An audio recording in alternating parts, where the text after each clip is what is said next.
What up, y'all? Welcome to No Saints Here, where we break down your anonymous confessions and talk about it. I'm Jazzy. And I'm Jade. These stories will be messy, embarrassing, scandalous, and everything in between. There's no names here. Your identity stays between you and God. But your story is for everyone. Let's get into it.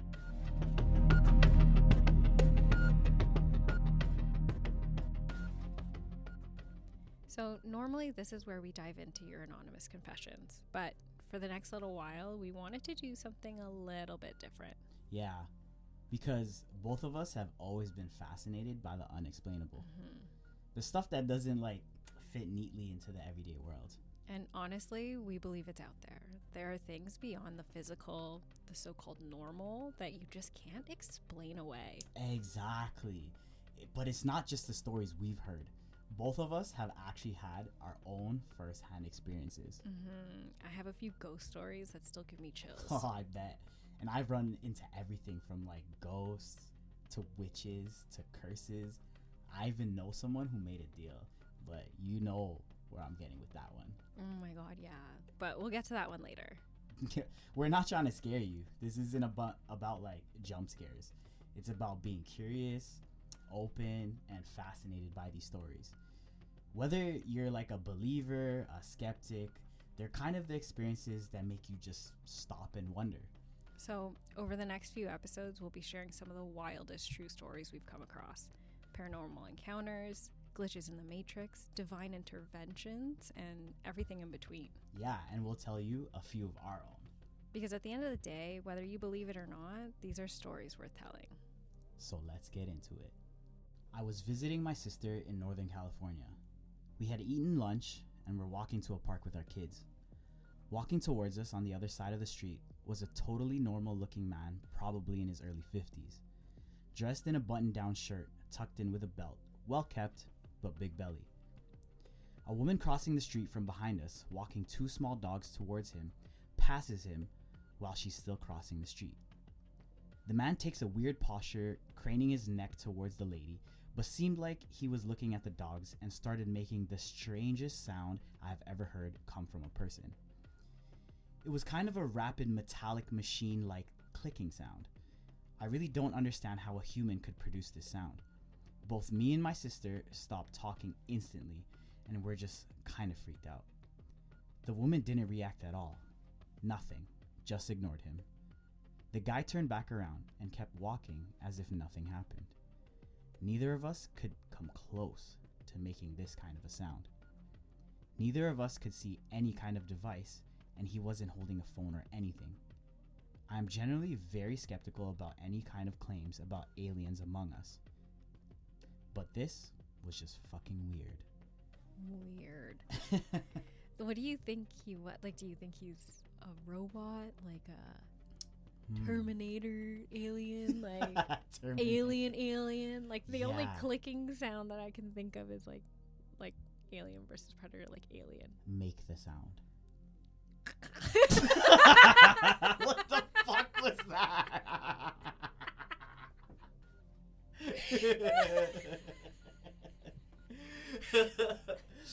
Okay, let me try that. That's pretty good. That's as fast as I can click. That's pretty good. Yeah, I wonder what that sound was. Or what the person was, or if it was a person. But the fact that the woman walking didn't even react. Yeah, that's very odd too. Did she hear it? Was it just those two women who heard it, and the woman walking the dog didn't even hear anything? Or maybe the sisters interpreted the man making a sound when you see a dog, you're oh, you make kissy noises. Maybe that's what he was trying to do, and they interpreted it the wrong way. It could have been that too, right? Maybe that's why the woman walking the dogs didn't react. But true. But yeah, I wonder what the sound actually was. Yeah, I think that would be helpful to for sure to hear. Exactly. I mean, for now, I guess we can leave this as unsolved or debunked? Because in my head, it's debunked now. But she said it was like a rapid metallic machine-like clicking sound. Yeah. So like that's true, the that's true. kissy noises aren't really. They don't fit not into valid that. here. Okay. All right. But yeah, it could be like just the way they heard it was. Yeah, that's true. Like machine-like sound. Yeah. Yeah. Depending on the distance, maybe it sounded more robotic. Well, fuck that. That's loud then. You know, if True. they heard from a distance. So, wow.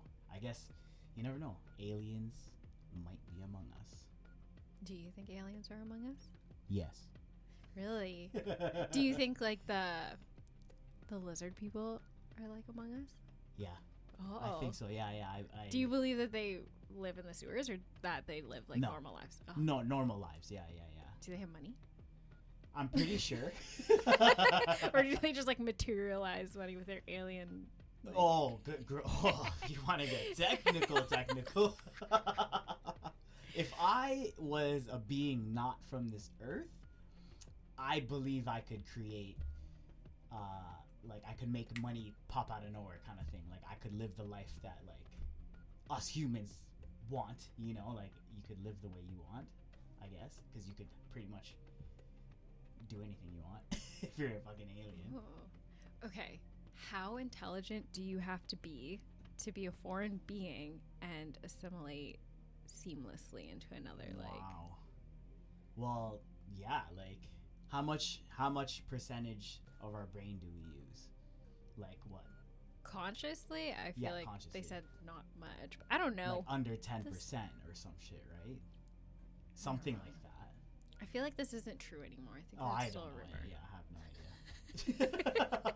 But I think someone or a thing that's like extraterrestrial, terrestrial.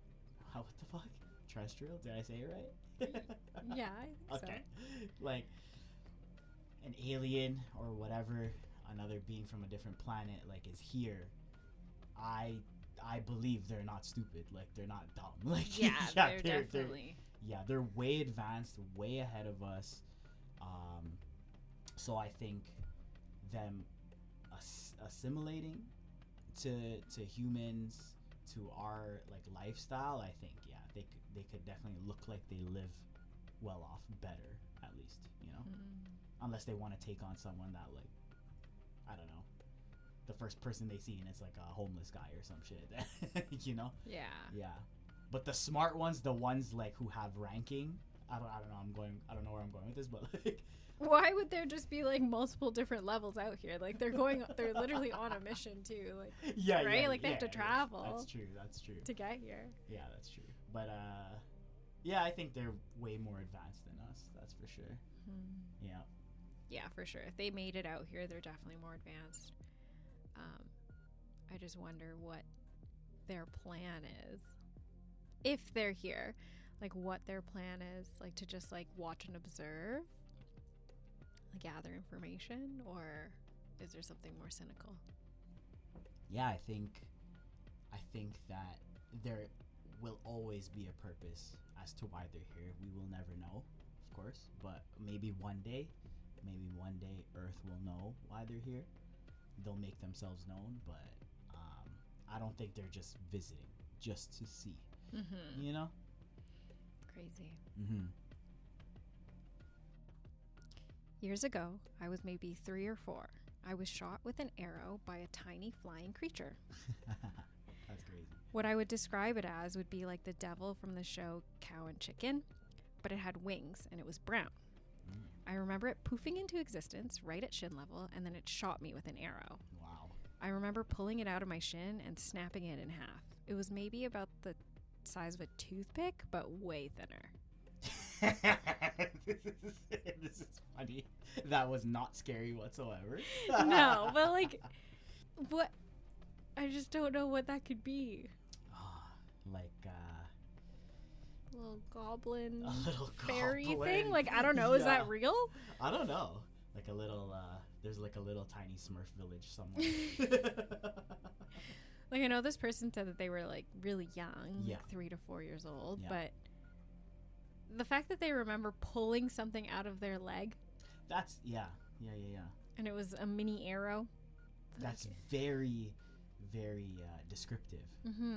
I wonder if they had like a little mark, like a little prick. Yeah, a scar can definitely tell 1,000 stories, right? So. But for them to remember such detail from that age, like maybe it did happen. Yeah, or maybe they just have a wild imagination. Or like, that. I don't know. For sure. But then, like, kids are definitely more susceptible to, you know, other things. Like, they can see things. They're more, like, sensitive. So, I don't know. Maybe they did see something. I was just about to say that. Like, a lot of things, paranormal, let's talk about paranormal activity. Like, it happens more with children because I believe it's because they're so innocent and they're so open-minded. Like, they haven't developed that way of thinking yet, so it's easier for something to grab a hold of their attention, whether, you know, even physically too, right? So maybe it did happen. Who knows, right? Yeah, I wonder where they were. Like, were they in a forest or was it in the middle of the city? Was it? Yeah, I wonder what country they're from. True. Because that could play a big part in these kinds of stories, right? Like the whole, like all these folklore and all that stuff, right? Yeah. Wow. Like, to me, it sounds like a little flying goblin thing. They have, I've seen a lot of videos like on YouTube talking about like little fairies and stuff, like, but they have, and finding their skeletons, their bones in a forest, right?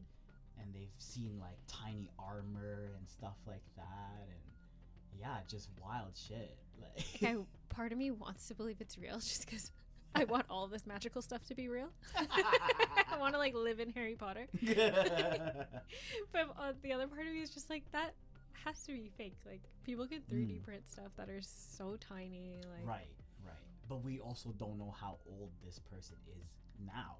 How long ago this happened. Right? True. Yeah, because 3D printers came into the public market when, right? Well, how long ago? Not that long ago, but also like, if they're only like 17, then absolutely that could have been 3D printed. Like, yeah, that's true. That's true. I mean, could have shot them with, I don't know. Yeah, or someone could have, you know, make that, like, you know, there's hobby things, right? So they could have like realistic looking weapons and whatever. Yeah, and they've been doing mini like sets forever in Hollywood, right? Like, exactly. Star Wars was like, there's a bunch of scenes that they use like miniatures. That's true. They're massive, but they're miniatures. Right. But either way, I think this is a cute little story. Yeah, whether it's real or not, I think it's funny. Yeah. Like, imagine just like walking down the street and something just poofs in front of you. Like, and whoa, shoots you with an arrow. you little elf. A leprechaun. Elf, that's it. Yeah. But it's funny because it had the intention to hurt.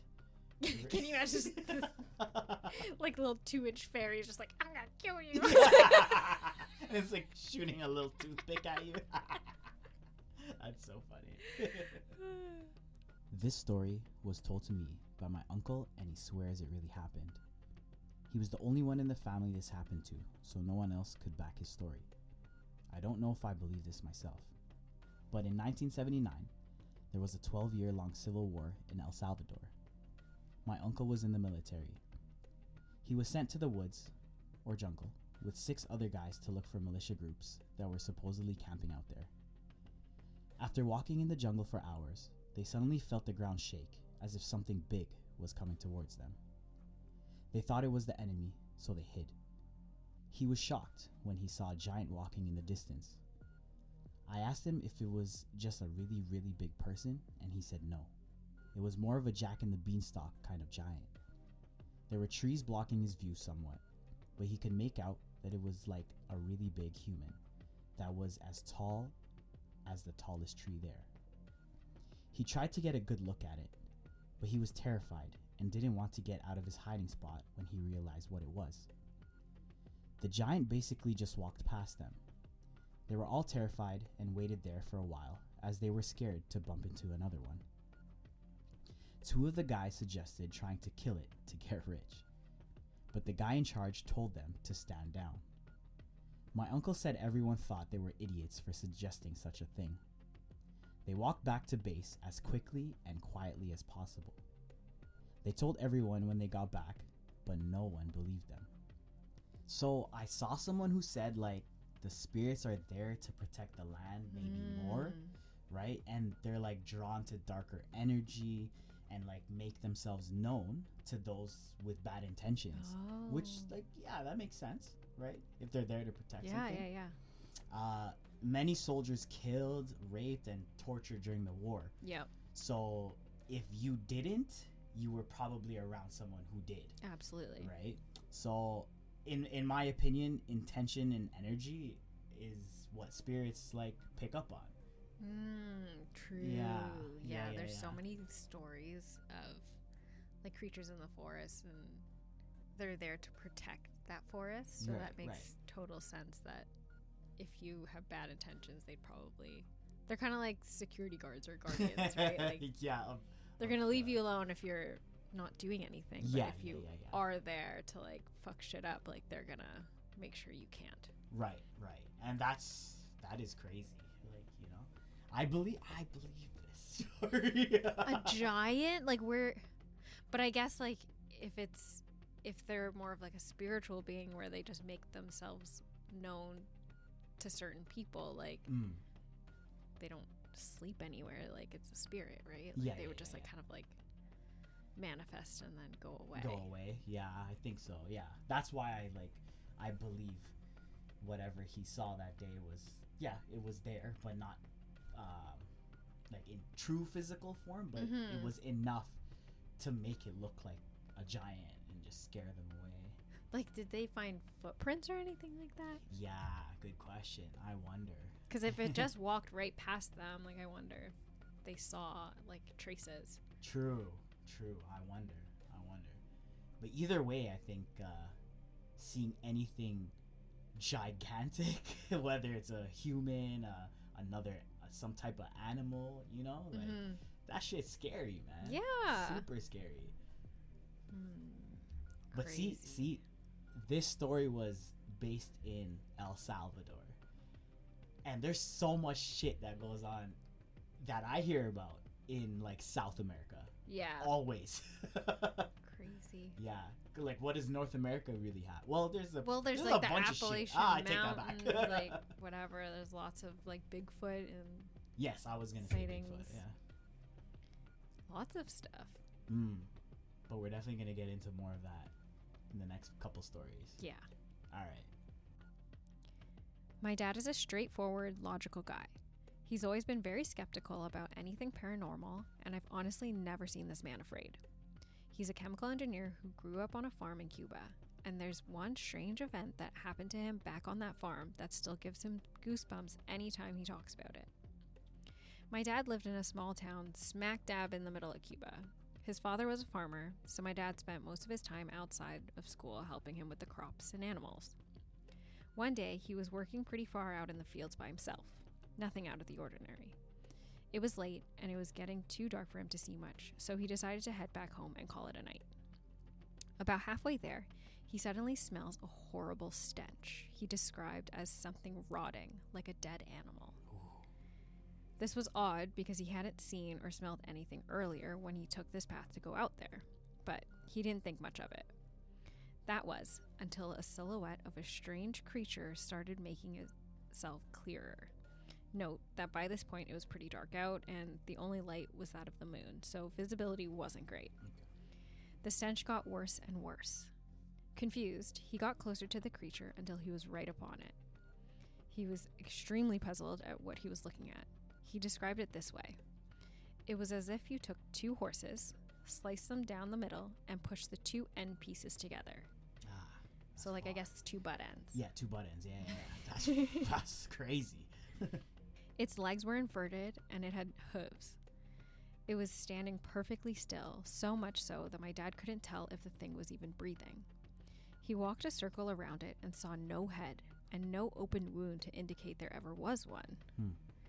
Suddenly, its belly started to glow, and my dad heard what he described as various indecipherable whispers. This was when his fight or flight finally kicked in, and he bolted. He ran the rest of the way home.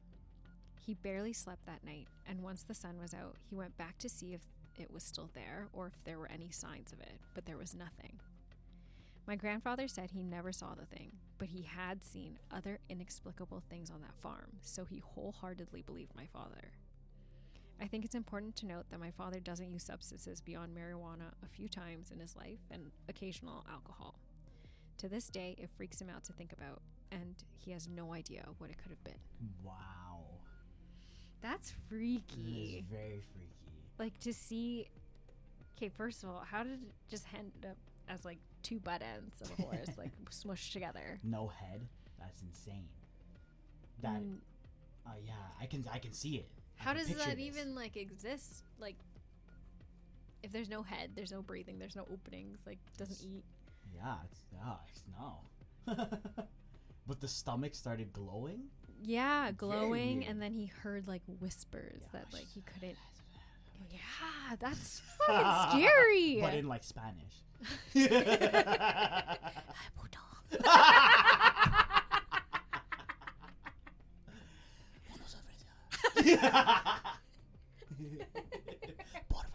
favor. No class. Fucking hilarious.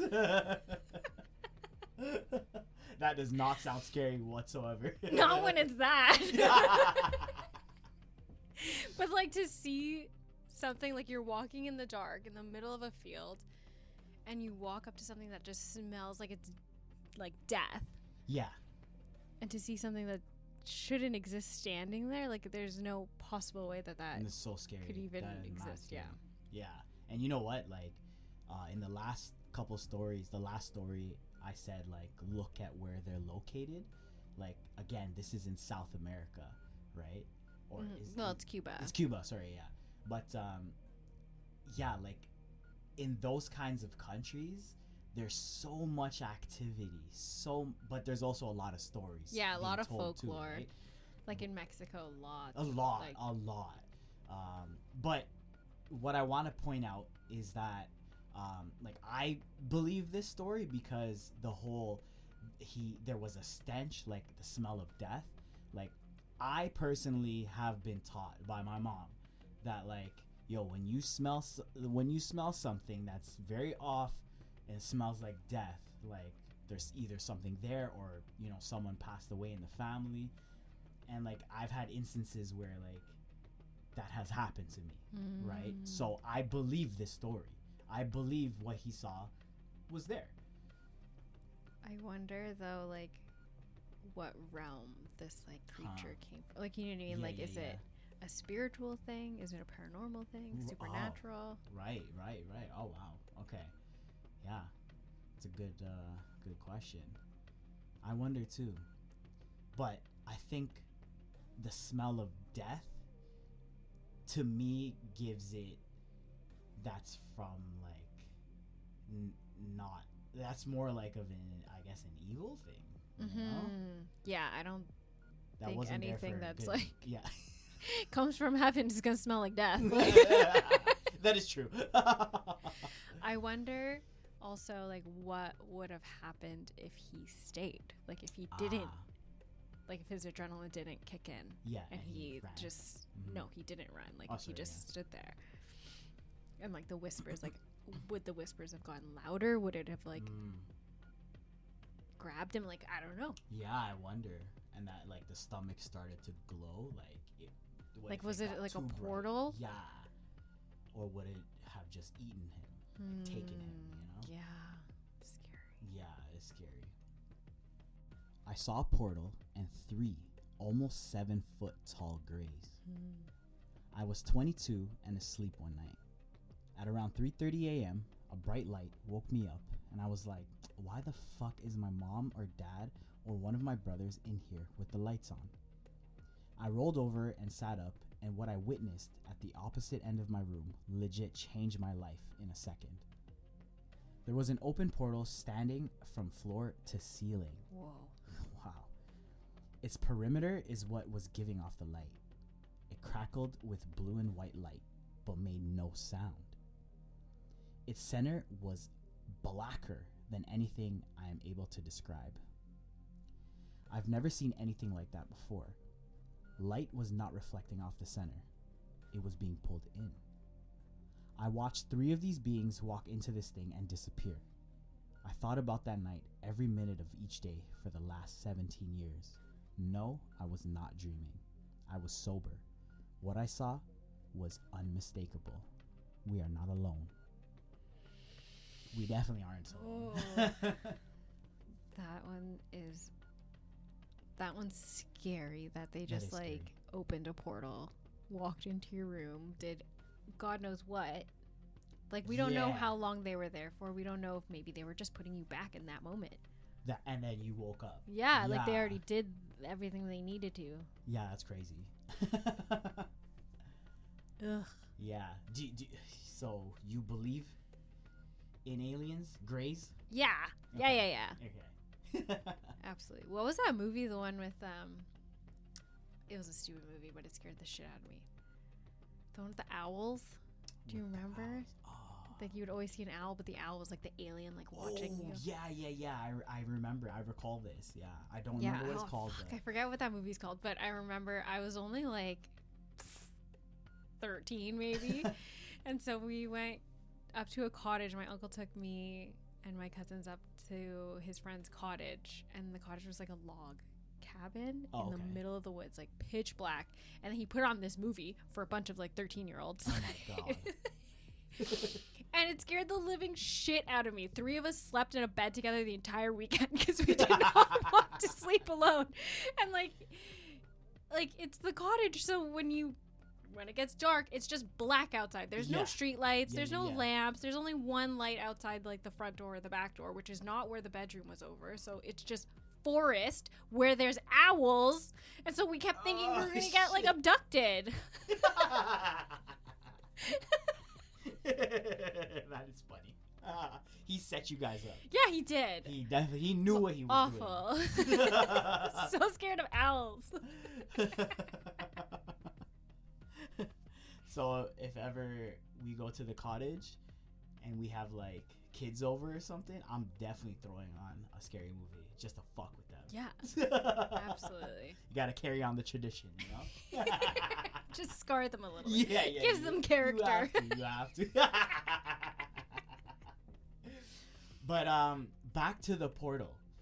Now, it is scary to think about, right? But did it feel evil? I wonder if that's what that feeling was in that moment. Because yes, that person that told this story, who experienced this, is scared. That is very scary if you see that.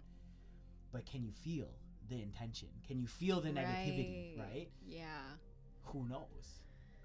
Yeah, that's a good question. Yeah. I wish we could like ask them. I wish we could. But yeah, because I wonder if it didn't feel like anything, like if you felt safe in that moment, or if you felt, like, oh shit, kind of thing. Yeah. Because there's definitely been times where like you get this gut feeling and you're like, this was not isn't good. Yeah. This person doesn't have good intentions, or this energy, this room doesn't feel right. Like something feels off. Like, exactly. Or was it just, or maybe it was just so fast that he didn't even know what to think. Yeah, true. Like he was just processing. I don't know. Okay, Jay, you have to tell the one about the witch. That one, you told it to me, and I literally could not sleep for probably like a month. I slept with the light on because I thought a witch was going to get me. Okay. This story is really scary. I've been told this story twice in my life. So once when I was younger, I probably was under 10 years old. Most like, if I can remember correctly, my mom told me this story before we visited the Philippines. The one and only time I've been to the Philippines. So right before, which is bullshit, because now I'm fucking scared hopping on this plane. I don't know why my mom would do that to me. And then the second time, I believe I was like probably between the age of like 19 to like 22 or something. Okay. So a while back, personally, I don't like bringing up this story with my mom. I don't want to ask her this story, like To tell it again. because of how deep, how much this story hurts, you know. So, anyways, where my parents are from in the Philippines, there's this forest everyone calls Enchanted. So the Enchanted Forest. People there take it very seriously.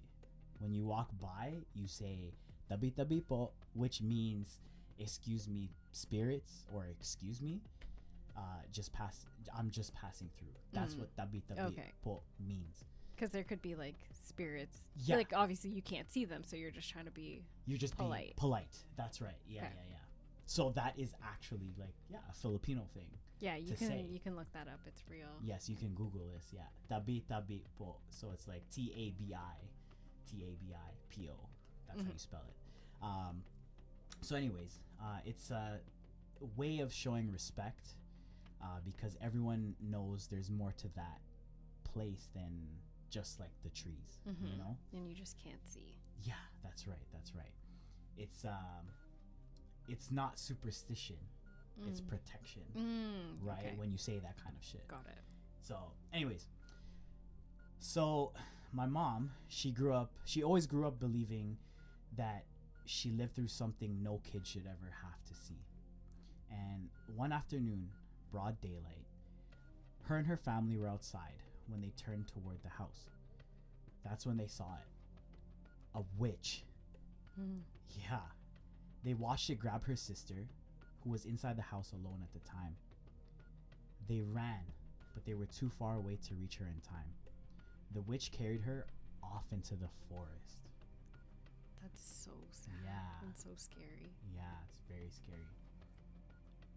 And this is why I never ask her to tell the story, because they later found her body in the forest. Dead. Yeah.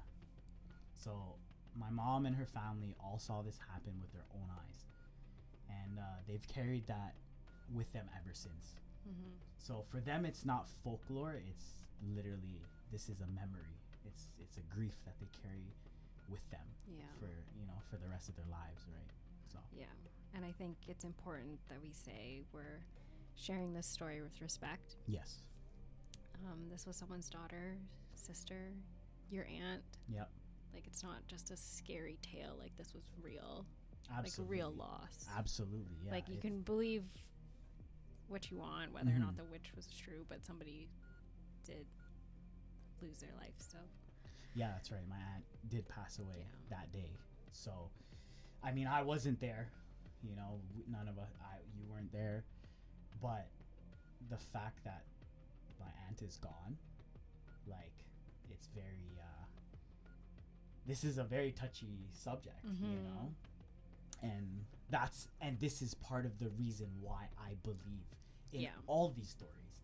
You know, I can't really put it past someone telling me a story and it's like, that's some bullshit. Like, you know what I mean? Yeah. Like, nah, bro. Like, you didn't experience this.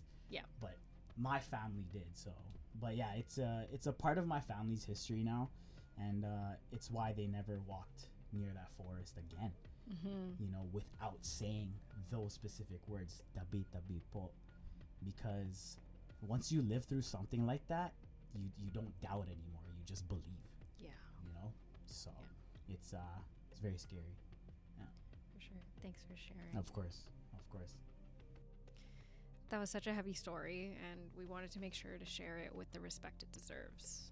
Yes. Not all these experiences are dark, though. So, like, some of them feel like the complete opposite, like something or someone stepped in to protect you. Yeah. Yeah, so there's this next story, okay? Okay. There was a young woman, about my age at the time, early 20s, sitting alone at a nearly empty coffee shop. She seemed like she was trying not to cry, so I went over and asked if I could sit with her. We talked for hours, about everything and nothing at the same time.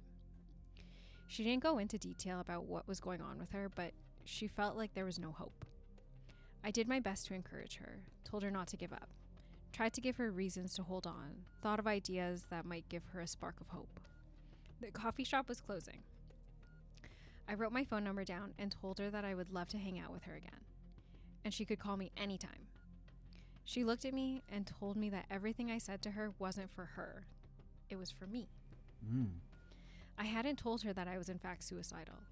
I had originally gone to the coffee shop to think about how to best kill myself. Wow. While talking to her, I figured if I could maybe help somebody else not feel the way I do, I wouldn't want to kill myself. At least not yet. She not only saved my life that day, but gave my whole life a new purpose filled with hope.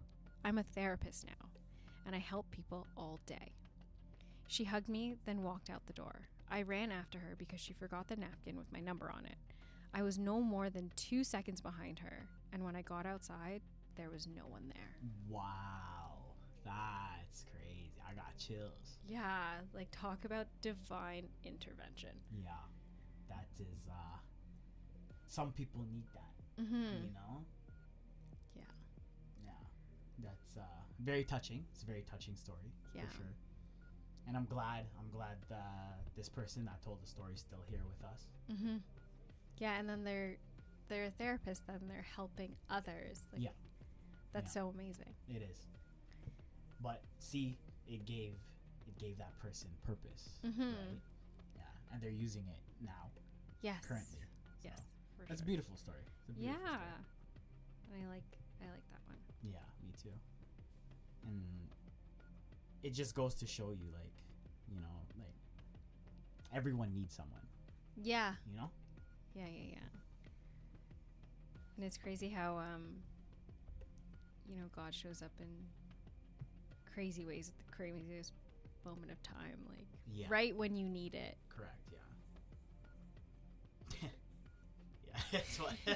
I'm speechless. I know, we're just like sitting here looking at each other like, what do you say? Like, I don't know. I can't believe this. This Yeah. is insane. But I guess it's like, that's literally a miracle, you know? Yes. That's the way I see it. Yeah. It's a Yeah. miracle. I would call that a miracle too. Yeah. And we need more of those. That's for Yeah. sure. And the fact she wasn't, like, she was just gone, like, at the moment she walked out the door, like, was she an angel? Or someone from his family that he doesn't recognize who passed on, you know, long time ago and was there to help him. Would you not call that an That angel? is an angel. A guardian That is an angel. angel. Stupid. Oops. Yeah. No, again, I think that's a beautiful story, and Mm-hmm. you know, the purpose is still being served, helping others now. Yeah. So, Yeah, he's like Good an on angel them. on earth now. yeah. I was deep in the backcountry of the Rocky Mountain National Park while backpacking with a group from my camp. It was a long hike to our first campsite, so everyone was exhausted.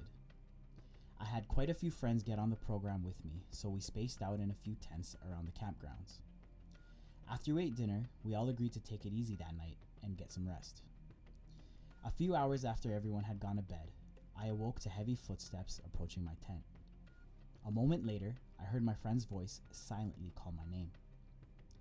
He asked me to go with him to the bathroom. It was just protocol for a camper to bring a buddy to the bathroom at night, in case something happened, but the buddy was supposed to be from their tent. I told him to get someone from his own tent to take him, as I was tired and extremely cold. He continued to insist that I went with him, but I again said no. He sounded extremely frustrated, but eventually gave in and left my tent.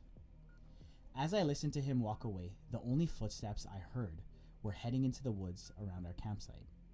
No tent zipper. No whispering about someone else accompanying him to the bathroom. Just heavy footsteps slowly walking into the woods. I had an uneasy feeling after that, but I slowly went back to sleep. In the morning, I asked him if he got someone else to go to the bathroom with him, but he said he never woke up that night.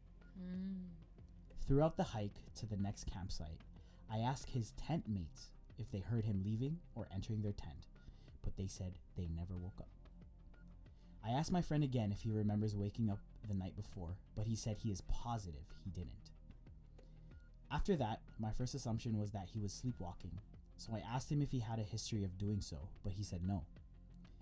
After that, I started to think of how odd the interaction between me and him was.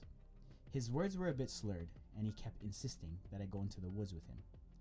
To this day, I still wonder about the event, and the only explanation I have thought of that I have not scraped is that what I was talking to that night was not my friend, but a skinwalker. Ugh. Holy. A skinwalker, Yeah, a mimic, a ugh. djinn, something that can just, mimic Yeah, that gives me your chills, friend. bro. That's so scary. And then it just walked into the forest. It didn't even. Yeah. So it was trying to lure him out. Yeah, that is very scary. For me, like this whole skinwalker thing, shapeshifters, whatever, like they're able to like mimic the sound, the look, like that's how close they can get to us. That is very scary. Yeah. And you recognize it, like as your friend or family member, whatever, someone that you actually know. Yeah. That's what's so scary. 'Cause you He's could get lured. so lucky that his instincts told him to just say no. Like, you're supposed to take somebody from your own tent. Like, no. Yeah. You would have died. 100%. Me being that, like, Because you're so nice. They'd be like, you'd know the rules, but as soon as someone's like, can you help me? You'd be like, okay. Yeah, no problem. Where are we going? Like, in the forest over here. Okay. But I go out and there's no one there, and I'm still walking into the forest. Oh, yeah. Like, if he went out, like, would his friend be standing there? Like, somebody that looks like his friend? Like, was it just a voice? Like, was it, like, would something be there when he opened the tent? Yeah. I wonder. That is very scary. And that's part of the reason why I'd never want to go into those kinds of areas, because I don't know, they would just be there for me. Like ready to take me. Yeah. They know. They're like, this one's easy. Yeah.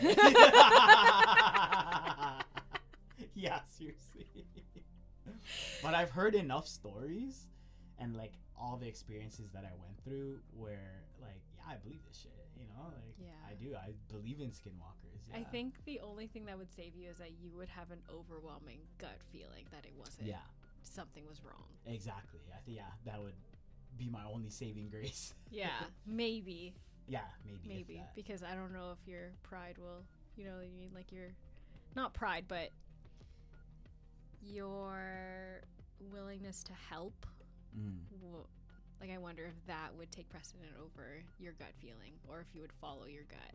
Like, True. which one would win? You know what? But because we're speaking of this, if we're ever in a situation where we go camping in that area, oh, you'd put like a lock on the tent. You'd be Yeah. like, nope, no one's Yeah, leaving. that's it. You gotta pee in here. Yeah. Pee in the tabo over Exactly. there. In the tabo. For anyone that's not Filipino, tabo is like a bucket. Like a little one. Yeah, a little bucket to wash your ass. Fill it up in the sink. Yeah. Wash your bum. Fucking hilarious. Yeah, but again, now that we're talking about this, the way I would protect myself is just I wouldn't respond. I would just fucking keep sleeping, you know. But I would be awake and I'd be listening to every single thing. Like, are there footsteps walking back into a tent? Is the zipper going off? Like, Yeah. at that point, you know. Yeah. But once that fucking zipper's closed, that's it. The tent is shut. Yes. Yeah. Ain't nothing coming in, ain't nothing going out till there's sunlight. You know what I'm saying? Oh, skinwalkers. Yeah. They're so scary. They are. And there's so many stories too. It's not like, you know, just a handful of skinwalker stories out there. There is thousands. Yeah. On YouTube, Reddit, Instagram, like all over social media. There's so many skinwalker stories. Yeah, like we've seen videos of like that guy on the horse and the horse gets spooked by something. Oh shit, yeah. See, and you just hear like a scream. And yeah, you're like, yeah, oh I remember my that. God. Yeah, that's right. See, like instances like that where an animal, like you cannot really talk to, and they can't talk to us, but they understand that there's something wrong there, and they'll take off. Like it's the fight or flight thing. It's usually flight, but the fact that an animal will run away because something's wrong, Yeah. and that person is really not a person, whatever they're seeing, like they know. Yeah, I believe. Yeah. I believe in skinwalkers. Yeah. I mean, I don't know if I trust our dogs for that. Like, they're scared of everything. Yeah. They get spooked so easily. They do. So I probably wouldn't trust them. But other animals, like, for sure. Like, there are some that are, you know, very level-headed and, like, calm. And then all of a sudden, like, this new person comes along and they're growling. And you're like, that's so out of character for them. Like, you must not be as good as you, like, everyone thinks you are. Like, you know what I mean? Like, Right. they can see right through. They can. They absolutely can. Like, Peppa was actually pretty good. We'd watch movies, and as the first, like, 5 minutes, she'd start growling at a particular character. And by the end of the movie, they ended up being the bad person. Yeah. She's pretty good for that. She is. But you show her, like, a metal bowl, and she's like, Just scared. yeah. Like, Yeah. But I think, our dogs are, I guess, intuitive enough, you know, or in tuned enough, I think. So, like, I hate when our dogs, like, start growling or start barking at a corner. God. And I'm like, fuck, man. Like, don't do that. It's like at the 3 blackest a.m., bro. corner. Oh, my God. And it's always at a certain time, too. It's like always like 3 a.m. Yeah. Which is obviously the witching hour, you know, the evil hour, whatever you guys call it. But that is the time. That is literally the time. And that's when they fucking bark. Oh, my God. I hate that. Yeah. No, it's so scary. Yeah. The worst. But It's like nothing. I know. But yeah, these were really good stories, and I can't wait to tell some more on the next episode. Yeah. If you guys like this kind of stuff, like, let us know. If you have any experiences that you want to share, you can absolutely use our confession booth, like our little form, to share your stories with us. We'd love to hear what experiences or encounters, or even like, this happened to a friend of mine. Like, send it our way. Like, Yeah, we're so intrigued by this stuff. Yeah. Like, I think like we should definitely. I know this is the month leading up to, you know, Halloween and whatever. Like, it is. We love decorating and dressing up and celebrating Halloween, but I don't know. We love these kinds of stories, man. Yeah. I love getting like chills. Like, yes. Because I'm so scared. I know, I don't like the jump scares, but I like this creepy stuff. Yeah, same. Like, I love watching like scary movies. I don't. No. I know. Absolutely. See, that's the thing. Like, Jade will make me watch that shit alone, and then my dumbass will watch that shit alone at 2 a.m., 3 a.m. with the lights off. But you put on all these true crime documentaries, all of this stuff, like documentaries and docuseries and podcasts, like, I'll listen to it all day. Yeah. All this super scary true stuff. Yeah. But, like, if it's fake and Hollywood, it's too scary. Yeah. But yeah, send us your stories, your experiences, encounters. We'd love to hear. Yeah. We'll see you in the next one. Much love, guys. Peace. Bye.